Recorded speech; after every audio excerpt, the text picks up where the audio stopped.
What's up, Limit Breakers? Today we have a podcast episode that I almost made a year ago from today, which is crazy to think about how much has changed. But we're going to dive into my reflections and how it applies into daily life in the sports world of my month-long trip to Thailand.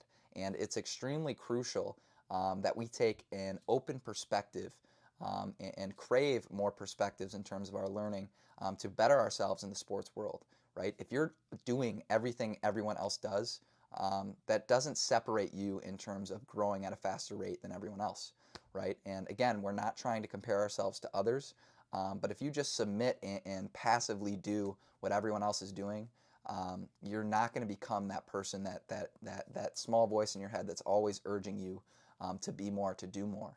And we do have to find that balance between striving and being satisfied, okay? But building different perspectives culturally especially is huge, to taking different parts from pieces around the world to build your own little philosophy. But again, right now you don't have a perfect system in terms of seeing, learning, become a better version of you as an athlete or as a person. So that's why it's always really, really important that we take in really good things from different cultures, things that we know we can benefit from in real time today. It's really important that we be open to learning other perspectives. And that's why it's huge that we learn about different cultures, and that's what this podcast is all about and how it directly ties into sports. And so just remember, build as many perspectives as you can because that's going to get you closer to your true self. And again, that dream self we like to talk about, right? Dream life follows dream self, not the other way around. Except a lot of us, right, we think that dream life is out there, and that's what we strive for. Okay, I promise you, focus on your dream self. Your dream life follows effortlessly, but it doesn't work the other way around. And that's the trap many people fall into. Building the wisdom of other cultures and other perspectives is a huge piece of getting closer to that dream self. So let's dive into it, Limit Breakers. I'm really excited for you to listen to this episode. Again, please share this with your friends and contact me if you have any questions. I want to get to know you. I want to be your friend. And I'm really just trying to help as many people as I can in the sports world and anyone interested in gaining wisdom to better themselves as athletes and people. That's what our goal is. Let's get right into it, Limit Breakers. Today, I'm actually going to give you some reflections on a 22-day trip that I just took to Thailand. And so a big reason that I wanted to go on this trip was one, a big part of our curriculum, of course, is the integral approach, right? So we take things from Western psychology, but also combining it with Eastern philosophy ways of training the mind. So one of the big reasons I wanted to go to Thailand was, of course, to talk to monks, to talk to different philosophical and spiritual backgrounds on how they train the mind and essentially increase well-being and have less suffering. And so having personal questions, one-on-one answers was super beneficial for me, and of course that we can implement into our mental training curriculum. And so basically what this podcast is going to be is kind of my reflections and the biggest things that I learned on this trip, and of course the biggest things that you learn from traveling in general, that you can learn from this podcast so you don't have to take a trip to Thailand yourself to learn them. So my goal is to help you skip steps in what I learned through the traveling process and building different perspectives. But of course, Thailand was absolutely unbelievable. When I was there, one of my biggest thoughts was like, I don't know how more people don't want to come to this place.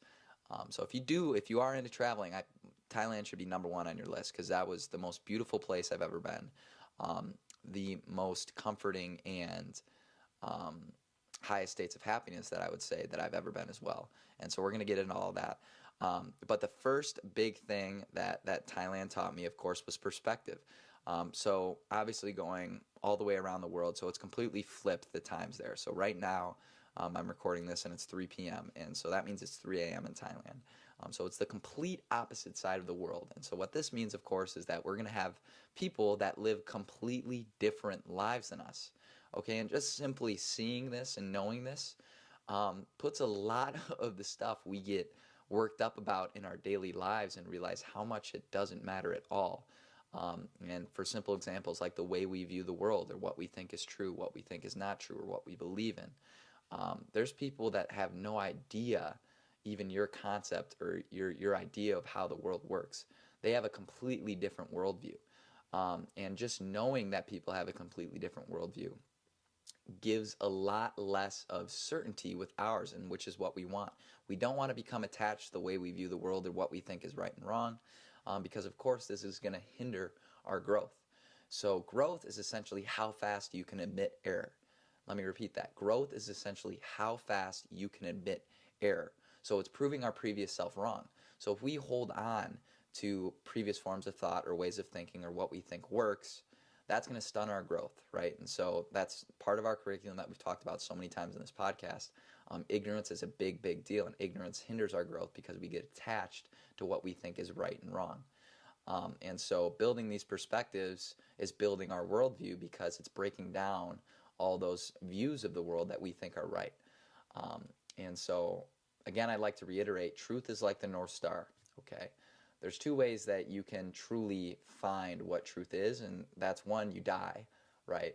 Because if you're dead, then you actually know what the world's about and what's going on. And then two is enlightenment. And both the afterlife and enlightenment are extremely probable, but I have no say in talking about it, of course, because I'm not dead and I'm not enlightened. So I'm not going to go into those, and I can't say for sure that they're true or that they're real. But it's probable and it's a possibility. So those are things that you have to consider. But back to how truth is the North Star, we can move towards the North Star. Okay, so we can move towards truth. We can be more right and less wrong. We can move in a direction, but we're never going to find that full truth, which is why we can never get attached to the way we view things. And just know that anything that you're attached to right now is hindering your growth. And so never listen to anyone blindly. Never listen to me blindly. Don't ever listen to anything I say blindly. Always self-investigate for yourself. Try out the mental training tools. And if they work, which they have for so many people, then, of course, that's how you find closer to that quote-unquote North Star. And so hopefully that gives you a background on why it's so important to build different perspectives. But some of the perspectives that I built, one that I noticed, so I've been to Europe before, so I've traveled out of the country before, and it was a Europe trip similar to the Thailand one that I went on, but obviously in a different area. And Europe had a lot of beggars, so there was a lot of people on the streets begging for money, and of course this is going to happen no matter where you go in the world. Thailand had very few, and they're a developing country, so their economy also isn't the greatest, so they don't have a lot of money. And I thought that was a crazy correlation, is that there was very, very few people asking for money. There was very little beggars compared to Europe, who has the economy is much more stable, has a lot more money than Thailand. But there was more beggars. And in America, there's more beggars. And America is the easiest system to work up in terms of economy and making money. And so that was the first thing I noticed that was like, this is interesting, because in America this would not fly. If people in America right now had the money people had in Thailand, everyone would be beggars. And so that was the biggest thing I saw, is that everyone's extremely hardworking and no one gave up. No one gave up, started begging. They continued to trust the journey and trust the process. And so that was a very eye-opening thing that I saw in Thailand. That was very reassuring for me. And I think a lot of that has to do with their mentality and their mindset. So they were some of the nicest and happiest people that I've ever met. And I could only say like a few words to them because the language barrier was so bad. But they still were extremely happy. They were extremely nice. There was not a single person that I ran into that was, not having a good day or not in a good mood or any sorts of things. So of course, this correlates with everything we talk about at the Mental Training Revolution. Their external environment isn't great or quote unquote like we see in America, yet they still were extremely happy. Their well-being was very, very high. And again, what's the point of life if you don't enjoy it in the first place? And so to me, what that shows is they're very strong within. They have a great sense of well-being within, how they think, how they intentionally respond to their thinking, things of that nature is very, very strong compared to what we have here. And that's really what the world is still missing, is that ability to be okay with no matter what's going on around us, because everything around us is getting easier. Technology is getting better. Everything we do is getting faster. Traveling is getting faster. Using our computers is getting faster. Everything's becoming more efficient with AI. So it's like, what is the world still missing? And just because something's getting easier doesn't mean it's going to make you more happy. Just because you can go through your phone faster or get your work done faster on Google Sheets or any type of AI building machine right now, that doesn't mean it's going to make you happy. And that's really what the world is still missing, is realizing and breaking down these illusions that we have, that's keeping us from this happiness. And so to backtrack where I was going with this, it's proof in Thailand. It was proof to me that well-being does come from within, because they had nothing externally compared to what we have in America, and they were way happier than the people we have here. So that was truly eye-opening to me, and it reinforced my idea that well-being comes from within, not the outside world. So that was very reassuring for me. Of course, the last thing I learned from this trip, and the biggest thing that I wanted to focus on going into it, was being as present as I possibly could, right? Because whenever you have these trips, you're always trying to maximize the moment, maximize the trip, trying to have the best possible time. And really, you can have no regrets in the trip, and this goes for life in general, if you're present. Because if you were fully there the entire time, what could you possibly regret? If your mind wasn't in a different place and you were where you were, you have nothing to regret. That's really your only job. And if that's your only job on vacation, that's got to be your only job when you're not on vacation. And that was another huge thing I learned. You got to treat every day like it's a vacation. Okay, and so what I mean by this is you don't skip work or you stop working, but that approach to the day, trying to maximize the day, and the solution to that, of course, is being as present as you can be. You have to take that approach every single day, not just on vacations. And so that gets us away from, wasting days or having mindless days. So when we're not aware or just constantly on autopilot doing the same things each day, of course we're not growing at that point. And so when I say treat every day like vacation, it doesn't mean stop working, but have that same intentional approach and attitude of trying to maximize yourself and trying to maximize your day for growth. And it's going to get you so far in life. And so the biggest thing I learned is I'm not going to stop doing my daily non-negotiables. I'm not going to stop meditating. I'm not going to stop being physically active and working out. I'm not going to stop reading. I'm not going to stop creating, because those are essential to my days and being fully present, and of course my happiness. And so that was the biggest thing I learned is treat every day like a vacation. Every day is like a vacation that way in terms of your intentional approach to maximize what you're doing. And so, of course, the solution to that intentional approach to maximizing what you're doing is being present, right? If we're fully here, if we're fully aware, there's nothing we could possibly regret because you were there, you were fully there. And the last thing I'll end with, gatekeepers, is where does all growth lie? All growth lies in the present. So the more fully present you are on a scale of 0 to 10, if you're on a 10, so basically you're 100% mindful, you know exactly what's going on around you and what's inside your brain, then you have a scale of 1 to 10 on growth potential or growth opportunity. Because if our mind's in a different place, our time-traveling brain, as I like to call it, then we're not going to be able to grow because we're not here now and we can't be intentional with what we're doing. And so again, that's the biggest reason why the solution of being present is the most maximized self we can have, and the no regrets that we can have, is because that's where all growth lies. And of course, growth is the number one indicator to our well-being, because if we know if we're growing ourselves, we're moving towards that best self. And of course, just like truth, our best self, or that version of our best self, is a North Star. We're never going to fully get there. But that's also liberating, because then there's no limits to that best self. So we always have that striving, we always have that growth, and we always have that improvement. And so when we're fully there and fully focused on that growth, it's just crazy how much you gatekeepers can grow and how much you can do in just 1 year's time, looking back at your previous self a year ago, how much can change and how much better you are for yourself and for the others around you. And of course, your happiness and well-being. And when I look back at myself, a year ago, that's the crazy approach that I see. And the difference is that focus on the present moment, because that's where growth lies. And so that's why my growth just went through the roof, because the only place you can grow is here and now. And of course, to sum it up, our mental training tools is building your capacity to be here, and the higher that capacity, the higher your growth. And so that's how it all kind of intertwines. But the biggest thing that traveling does for you gatekeepers is of course building perspective. Remember that people live completely differently than you all across the world. They think completely differently than you. They see the world completely differently than you.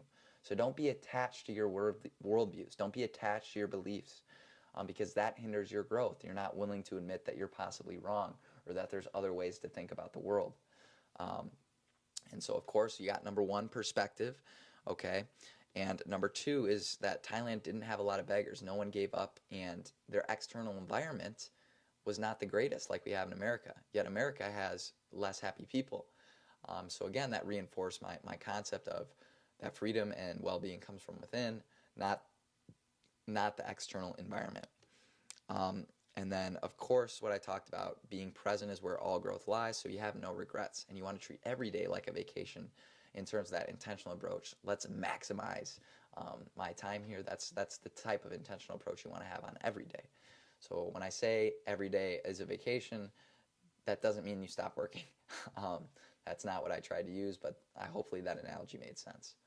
And then the last thing I'm going to cover, gatekeepers, is going back to the monks, is one of the biggest things that was part of his presentation was not dwelling. Okay, don't dwell. He probably said that like 20 times. And I wanted to reiterate why not dwelling is one of the biggest solutions to what's causing you struggle and suffering, whether you're an athlete or a non-athlete. So an example in sports of what dwelling is, say you miss a shot and you're constantly reiterating about that missed shot or about that mistake. That's dwelling on what happened in the past. And of course, our capacity to be here now, to be present, allows us to let go of anything that's in the future or the past. But the reason dwelling is so bad for us is because it blocks energy. And of course, everything takes energy. Everything's a transaction of energy. And when we're holding on to something from the past, that's blocking the energy that can allow us to be present. And again, the reason we want to stop those blockages of energy that are stopping us from being here now is because, again, all growth lies in the present moment. So your capacity to be here now is your capacity to grow. And so the biggest thing, gatekeepers, is knowing that dwelling is blocking energy. And the energy it's blocking is your capacity to be here now. And your capacity to be here now is your ability to grow. And so I know that's so much, but hopefully if you're not driving and listening to this, you can take down some notes. But not dwelling, learning to let go. And I know that's way harder said than done. It's much harder said than done to let go. You know, how does one let go when people say that? And to simplify how to let go, and we can go much into deeper detail in later podcasts, but to simplify what letting go is, gatekeepers, is essentially just being here now. Because remember, the only thing that's real is this moment, okay? Thoughts about the past, those are just present moment thoughts. Thoughts about the future, those are just present moment thoughts. It's a simulation. It's like a VR headset. That's what our brain is doing majority of our day. Our time-traveling brain, that's a simulation, right? That's the same thing as you putting on a VR headset and playing a video game. So it's not real. Thoughts aren't real. But the only thing that is real is this moment right now, and the reality is that's where growth is. And so that's essentially what not dwelling is, and that's how you let go, is you build that capacity to be here now. And so we have tons of mental training tools on how to do that. I would start with concentration gatekeepers. So find a podcast episode on our mental training revolution that deals with concentration, because concentration is the battery pack to our mindfulness. So again, mindfulness is the awareness of the thoughts that we have inside us. Okay, and you need to balance this with concentration, because concentration allows you to have a bigger battery pack for that mindfulness. So if you don't have a lot of concentration but you have a lot of mindfulness, right, you're going to have a very small battery pack with so much mindfulness potential. But of course, if you have too much concentration and no mindfulness, then you're not filling up that battery pack. And I know it's hard for me to explain if you're listening to this and I'm not drawing it on a whiteboard, but we have tons of speeches too where you can watch the visual demonstration of that. But start with concentration gatekeepers to all in all learn how to be here now more, and of course grow more. Thank you so much for listening to this episode of the Mental Training Revolution, gatekeepers. Remember, put Thailand as number one on your bucket list. And of course, building perspectives is extremely important for your growth, to let go of your worldviews, and of course, to learn how to be here now, because we want to make every day a vacation day, that intentional approach to maximize our days. And we do that by being here now, because that's how we grow. And again, I know I'm repeating myself a lot, but I'm trying to ingrain this in your brain so you're ready to respond to that mind that's the doubting mind, or the person that's trying to bring you down. You have all these things to come back with to intentionally respond, and of course increase your well-being. Thank you so much for listening to this episode, gatekeepers, and of course stay tuned, be ready for the next one, and maybe make a trip to Thailand. Peace.